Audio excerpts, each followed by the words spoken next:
All right, here is the story you will be talking about today. When he was in his early 20s, Canadian Derek Twyman committed a string of non-violent burglaries in North Carolina. That landed him a sentence of 160 years in jail.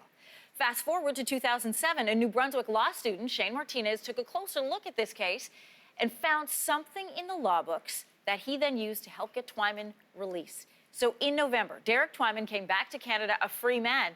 Derek and Shane are both our guests in studio this morning. Good to have you both here. Thanks for having us. So many questions for both of you, but I'm going to start with you, Shane. How, first of all, is it possible to get a sentence of 160 years?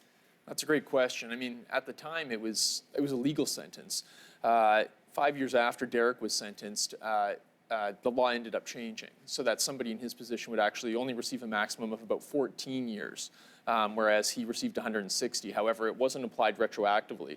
So even though people were coming and going after that, even people convicted of murder, Derek remained in prison. Derek, that must have been so frustrating. I can't imagine, let alone getting a sentence in your early 20s of 160 years. Did you ever think you would get out? There was times I didn't, but Yeah. I had to keep fighting. I finally put it all together in the end and got out. I want to go back to that point in the story, Shane, where you hear about this case, you start looking into it, and when did the light bulb go off that I can actually help? Right. So it was actually a collective effort. So I became involved back in 2007 when I was a law student out in New Brunswick. I'm a lawyer now in Toronto. And so Derek and I were in touch for a number of years. And we were working on the case together. And then over time, other people became involved, including a lawyer in Halifax named Mark Knox, who was absolutely imperative to the case being successful, a group called Pro Bono Dalhousie out in Nova Scotia as well, and also, of course, James B. Craven III, who was the lawyer in North Carolina, who ultimately was able to pull the strings and help Derek get paroled and ultimately get deported back to Canada. But we saw, when we were looking at it, that it was a sentence that, on the face of it, was just so egregious that we thought that if we could get the case in front of the right people in North Carolina, that people would agree that, in fact, it was an unreasonable sentence, and they would say, you know what, enough time has gone by. You can't let this guy die in prison. Derek, you would have known that this is something that had changed a few years after you were sentenced. I can't imagine the frustration of sitting there knowing if this had happened to you 5 years later, you wouldn't be sitting in jail for 160 years potentially. What was your reaction when you found out it was a law student who had reached out to you? I actually had several legal websites out looking for help. Mm-hmm. And then Shane had actually written to me and asked me about my case, and we went back and forth for a while and got on a radio show and discussed it. And I was actually sending some of my motions that I had filed, or was getting ready to file, for him to look over, see how they looked. And the basic issue was cruel, unusual punishment because of the length of the sentence. And then with the law change, I would have done, I think it was 6 to 9 months, times 4, which was the 4 burglaries, less than 4 years, 5 years, somewhere around there. So I just had to really keep fighting. Prior to me meeting Shane, I actually spent a whole lot of money paying attorneys just to read court papers. Then they'll come back and say, well, they want $30,000 or $40,000.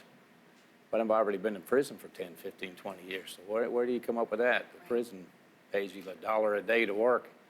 So that's pretty much impossible. Then I start thinking, you know, nobody's going to try as hard as I am to get out. So let me just start working on it myself, and picked up some law books and read them, and then had letters going out to different attorneys and organizations and news medias. So like Shane had said, it was a collective effort of a whole lot of people. It wasn't necessarily just one person. Several attorneys, law students, even the media. The Raleigh newspaper came and interviewed me in August 2015, which introduced me to James Craven, because he had read the article and wrote and said, you know, send me your court papers, see what I can do to help you get out.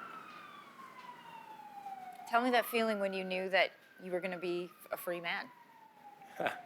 Well, you're still in a little bit of disbelief, because I've actually seen people where they were in prison, they tell them they're getting out this date or that date, and well, something just came up and it's put off. So really all I was looking for was a Canadian flag. Wow. So I saw that and I was good. What was it like when you two finally met face to face, Shane? Oh, it was fantastic. I remember at the airport, I recognized Derek. He didn't quite recognize me because a lot of time had gone by since he had seen a picture of me. Yeah. There you are. There's the two of you. Oh yeah, at the airport, right there. I took a picture as soon as he walked out the gates. So it was a pretty impressive moment. One of the things that we started talking about as soon as he got back, because I know it's something that we've talked about for a while, is just how many Canadians are actually still imprisoned overseas and in the United States. It's actually hundreds of people who are Canadian citizens who are imprisoned abroad, many of whom have been subjected to situations similar to Derek's, who have really been abandoned by the Canadian government, who are looking for help. So we've been talking more recently since he came back about trying to get an association set up to help those people who are in similar circumstances. Derek, I want to give the final word to you. You mentioned there was a group effort. There were a lot of people involved in getting you free, one of which was the judge who had originally sentenced you. How did that work? I still don't believe the judge had anything to do with helping me get out. I know it was allegedly that he called one of the governor's attorneys and said he wasn't opposed to them looking at my case and deporting me to Canada. But other than that, he didn't help at all. He didn't block it, but he didn't help. What would you want to say to him? Good luck in your future. That's all I've got to say. Well, welcome home, I guess it's fair to say, Derek. Thank you. Shane, good to talk to you as Thanks well. very much. Remarkable story. Thanks for bringing it here to Your Morning. Thank you.